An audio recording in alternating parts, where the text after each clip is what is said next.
Tukio muhimu katika matukio ya Uislamu, tukio la kutangazwa kiongozi baada ya Bwana Mtume Muhammad sallallahu alaihi wa alihi wasallam. Taban, katika maisha yetu ya kawaida tunajua kwamba umuhimu wa watu kuwa na kiongozi.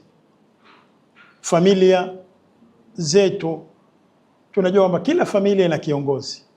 Baba akiondoka atamwainisha ima kwa kumtaja au kwa kumpa majukumu mtoto mkubwa kwamba atasimamia familia, boma vile vile na sehemu yoyote ile.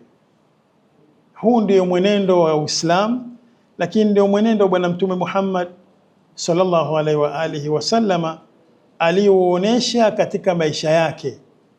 Bwana Mtume alikuwa akienda safari, akienda kwenye vita, lazima mji ima ni Maka au Madina alipoishi muda mrefu aache msimamizi akati akienda vitani, lakini yule msafara ambao utaenda lazima upewe msimamizi.